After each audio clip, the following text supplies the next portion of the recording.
অবশ্যই পারি। এবার আসেন, আমি আপনাদেরকে 3টা উদাহরণ দিয়ে আজকের আলোচনা শেষ করব। কয়টা? 3টা। রাসূলুল্লাহ সাল্লাল্লাহু আলাইহি ওয়াসাল্লাম উম্মতের জন্য কেমন দয়া ছিল, কয়টা উদাহরণ দিব? 1 নাম্বার দৃষ্টান্ত বা 1 নাম্বার উদাহরণ, রাসূলুল্লাহ সাল্লাল্লাহু আলাইহি ওয়াসাল্লাম উম্মতের জন্য স্বার্থহীন বাবার মতো ছিল। সুবহানাল্লাহ। বাবা যেমন সন্তানের খারাপ চাইতো না, রাসূলুল্লাহ উম্মতের খারাপ চাই না। রাসূলুল্লাহ সাল্লাল্লাহু আলাইহি ওয়াসাল্লাম সব সময় উম্মতকে ছেলের মতো দেখেছেন। সুবহানাল্লাহ। কিতাবের নাম সুনানে ইবনু মাজাহ, হাদিস নাম্বার 313। কয় নাম্বার হাদিস? কিতাবটার নাম কি? সুনানে ইবনু মাজাহ, হাদিস নাম্বার 313। হাদিসের রাবি আবু হুরাইরা, সাহাবীর নাম কি? তিনি বলেন, وعن أبي هريرة رضي الله تعالى عنه قال, আল্লাহর নবীর সাহাবী আবু হুরাইরা রাদিয়াল্লাহু তাআলা আনহু বলেন, قال رسول الله صلى الله عليه وسلم, রহমতের নবী বলেন, ইন্নামা আনা লাকুম মিসলু ওয়ালিদি লিওয়ালাদিহি, আমি রাসূল তোমাদের জন্য তোমাদের সন্তানের পিতার সমতুল্য। বলেন না সুবহানাল্লাহ। বাবা যেমন সন্তানকে লালন পালন করেন, সন্তানের হাত পাও ধরে সন্তানকে হাঁটা শিখায়, কিভাবে বাথরুমে যাইতে হবে সেভাবে সন্তানকে যেমন হাঁটা শিখায়, সন্তান যেন দ্রুত হাঁটতে পারে এই টেকনিক যেমন বাবা অবলম্বন করে, সন্তানরে হরলিক্স সহ বিভিন্ন ধরনের খাবার, পুষ্টিকর খাবার যেমন খাওয়ায়, কি জন্য বলেন? সন্তানের ভালোর জন্য নাকি খারাপের জন্য? বাবাই যেমন সন্তানের জন্য প্রাণ জোড়া মুহাব্বত, এরে আল্লাহর গোলাম, আমার নবী তোমাদের জন্য সন্তানের পিতার সমতুল্য। সুবহানাল্লাহ।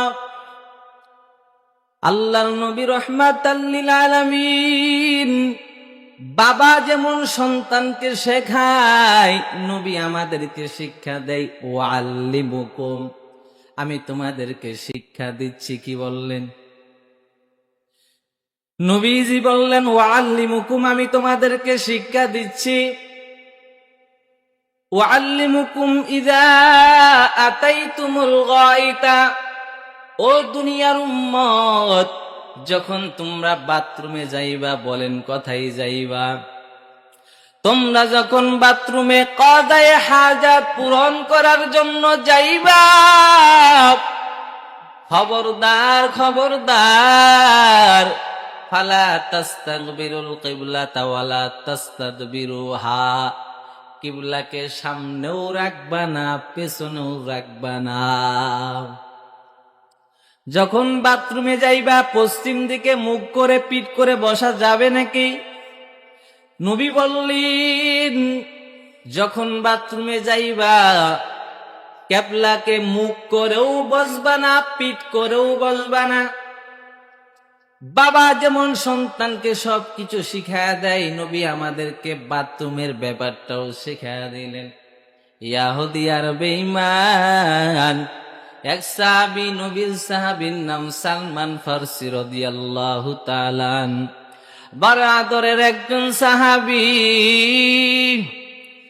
এক বেঈমান আমার নবীকে গিয়া বলেন, নবী, বেঈমান সালমান ফারসিকে বলেন, এই সাহাবী, কেমন নবী তোমাদের, যেই নবী তোমাদেরকে বাথরুমে কিভাবে যাইতে হয় সেটাও শিক্ষা দেয়। বাম পায়ে ঢুকো, ডান পায়ে বের হও, কারণ ঢুকলে গজব, বের হলে রহমত, তাই কিনা? ঢুকলে গজব, বের হইলে কি? রহমত। বাম পায়ে বাথরুমে ঢুকবা, ডান পায়ে বাথরুম থেকে বের হবা, বাথরুমে ঢোকার সময় দোয়া পড়বা, বের হওয়ার সময় দোয়া পড়বা। কে শিখাইলেন? রাসূলুল্লাহ শিখাইলেন। কে শিখাইলেন বলেন? ফালা তাস্তাকবিরুল কিবলাতা ওয়ালা তাস্তাদবিরুহা।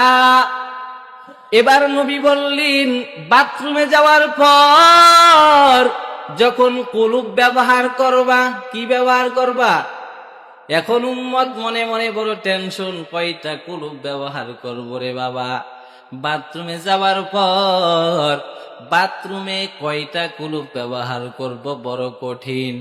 এজন্য নবী বললেন, ওয়া আমারা বিসালাসাতি আহজার, বাথরুমে গেলে 3টা কুলুপ ব্যবহার করো। কয়টা? মাটির কুলুপ, যদিও এখানে পাথরের কথা বলছেন, কিন্তু পাথর উদ্দেশ্য না, ঢিলার কুলুপ। বলেন কিসের কুলুপ? কয়টা? 3টা ঢিলার কুলুপ ব্যবহার করো। এখন ঢিলার কুলুপ, কোন ধরনের ঢিলার কুলুপ ব্যবহার করব, নবী তাও বলে দিলেন। ওয়া নাহা আনির রাউসি ওয়ার রিম্মা, গোবর দিয়ে বানানো যেই কুলুপ হইল সেটা ব্যবহার করবা না, কারণ গোবর হলো বড় নাপাক। কাঁচা গোবর, শুকনা গোবর দিয়ে যেই কুলুপ বানানো হয়, শক্ত মনে হয় মাটি মাটি, আসলেই মাটি না, কি গোবর। নবী বললেন গোবর এটা ঢিলা ব্যবহার করবা না। শুকনা গোবর হোক, কাঁচা গোবর হোক, কোন ধরনের গোবর ঢিলা হিসেবে ব্যবহার করা যাবে না। আর কি? ওয়া নাহা আইয়াস্তাতিবার রাজুলু বিয়ামিনিহি, আল্লাহ রাব্বুল আলামিন আমাদেরকে 2 হাত দান করলেন। কয়টা? এখন বান্দা বড় বিপদে, আল্লাহ 2 হাত দিলেন। কোন হাত দিয়ে সোচের কাজ করব? ডান হাত দিয়ে করব নাকি বাম হাত দিয়ে করব? নবী জানা দেয়, ওয়া নাহা আইয়াস্তাতিবার রাজুলু বিয়ামিনিহি, খবরদার ডান হাতে সোচের কাজ করবা না। কোন হাতে করবা? বাম হাত দিয়ে করবা। কে শিক্ষা দিলেন? কথা বলেন না কেন? প্রথমে আমরা বিপাকে পড়ে গেলাম। রাসূলুল্লাহ আমাদেরকে কুলুপ ব্যবহার করার কথা বললেন, কয়টা করব? নবী বললেন সালাসাতা হাজার, 3টা করো। এখন বিপাকে বললাম যে আমরা গোবর দ্বারা কি কুলুপ ব্যবহার করলে হবে নি? নবী বলল গোবর কাঁচা হোক শুকনা হোক ব্যবহার করা যাবে না। এখন বড় টেনশনে বললাম, আল্লাহ হাত দিল 2টা, ডান হাতে শৌচের কাজ করব নাকি বাম হাতে করব? নবীজি সাল্লাল্লাহু আলাইহি সাল্লাম বললেন, ওয়া নাহা আইয়াস্তাতিবার রাজুলু বিয়ামিনি, ডান হাতে শৌচের কাজ করা যাবে না, বাম হাতে করতে হবে। 1 নাম্বার পাইলেন। 2 নাম্বার দৃষ্টান্ত,